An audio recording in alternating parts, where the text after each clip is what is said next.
everyone, I'm Georgia and this is The Sound of Georgia. Today I'm just going to be reading this Julie Andrews Little Golden Book Biography because I've been sick with a stomach bug for most of this week and I need something easy. But to combat the fact that this is such a boring setup, this is not just me reading the book.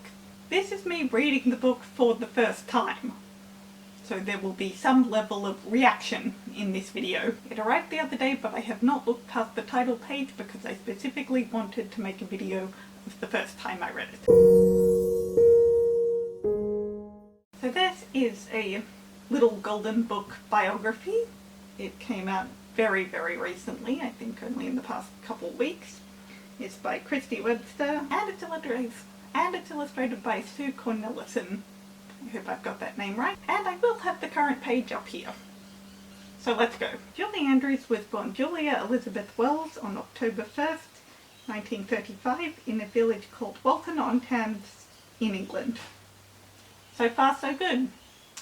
We seem to be accurate. That's clearly meant to be her mother in the background on the piano. She grew up in a talented family. When she was a little girl, her aunt would help her put on shows at a nearby playhouse. Julie's mother would play piano and her father built sets. Julie gave her very first performance at one of these shows, and she helped a fellow dancer whose hat had fallen over her eyes. Even at age 3, Julie knew the show must go on. When Julie was 4 years old, World War II began. At that point, Julie was living with her mother and stepfather in London, where bombs often fell. To stay safe, Julie and her brothers, she also had a sister, I don't know why it doesn't mention Celia.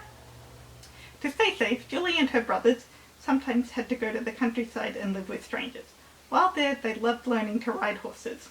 Other times, her family hid in the London Underground train stations with their neighbours. Her stepfather would play guitar to take people's minds off the danger. What does that remind you of? Meanwhile, Julie was learned to dance and sing. She went to a special school where she learned ballet and tap dance. At age 9, she started taking singing lessons. Julie's mother was a wonderful piano player and her stepfather was a well-known singer. They started to invite Julie on stage to sing with them. Julie enjoyed the spotlight. Not long after the war ended, Julie was asked to perform for some British soldiers. She didn't know that Queen Elizabeth, R.I.P., would also be in the audience. The Queen told Julie she sang beautifully.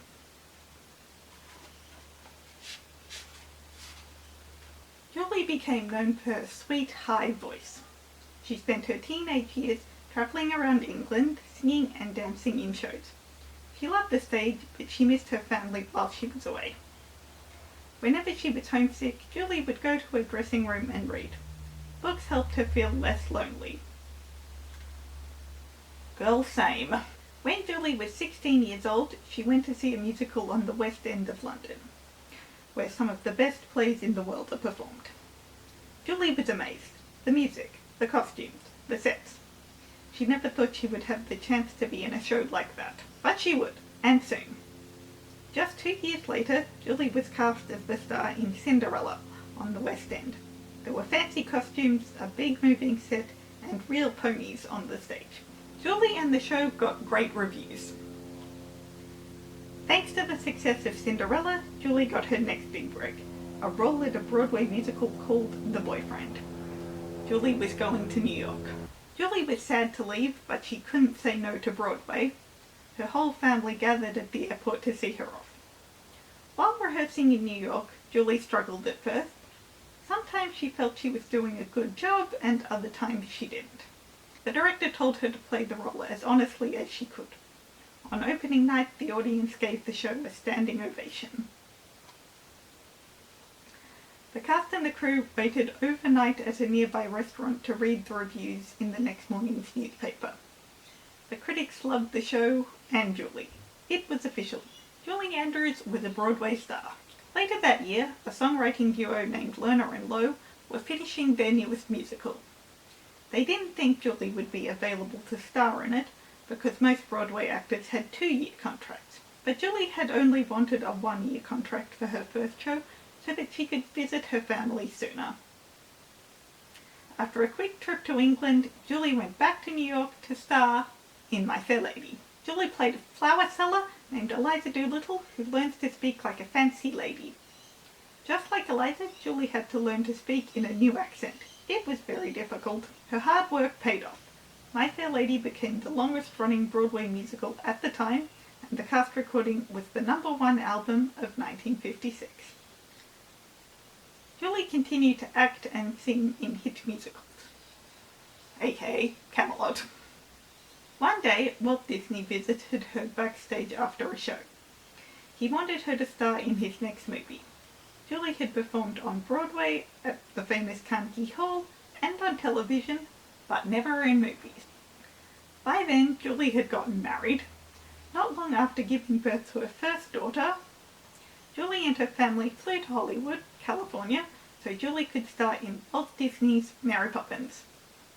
Julie won the Academy Award for Best Actress for her performance as the magical nanny, and fans everywhere learned the word supercalifragilisticexpialidocious. Yes, I can spell it. No, I'm not going to. In 1965, just 1 year after Mary Poppins was released, Julie starred in The Sound of Music. In this movie musical, Julie played a nun in training named Maria who falls in love while looking after 7 children in the Austrian mountains. It became one of her most famous roles thanks to songs such as My Favorite Things and Do Re Mi. Julie spent the next 20 years starring in movies. She also welcomed 4 more children into her life. One day, Julie's stepdaughter Jenny asked her to write a story for her. Oh, I made a whole video about that. The card if you want to see it. That was when Julie came up with the idea for her first children's book. She would go on to write and publish many more. 35 years after leaving New York to make Mary Poppins, Julie finally decided to return to Broadway.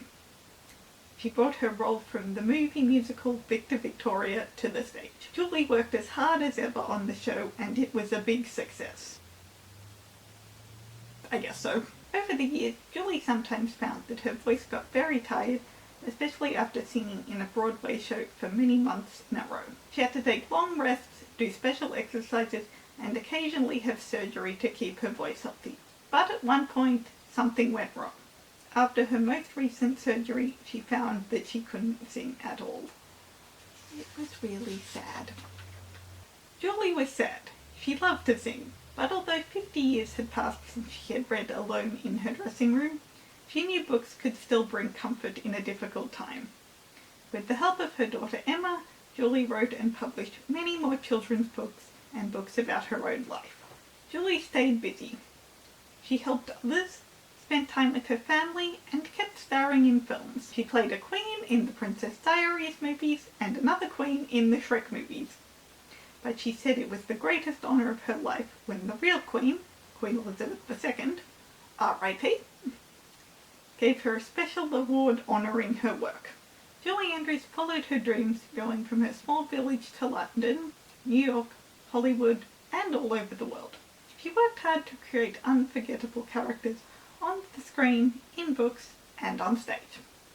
Her many fans will always be inspired by her talents, and they will always love Julie Andrews. So, my final thoughts on that are, it was interesting. I did not expect that much time to be devoted to her childhood and before Broadway and all that. I expected a bit more on the stuff she's done since Princess Diaries, though I cannot say I am bummed that that got only 1 sentence of recognition,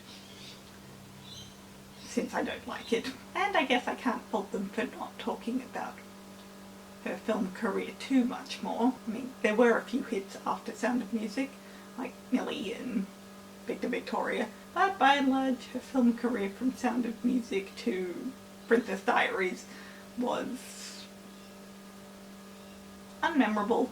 I think the illustrations were really good. If you've seen the photos they were based off, you can tell exactly how good they are. And even back in these ones, you can still tell it's Julie. Overall, I'd say this is very sweet. Would recommend. And that's all I've got for today, guys. I hope you enjoyed listening to this.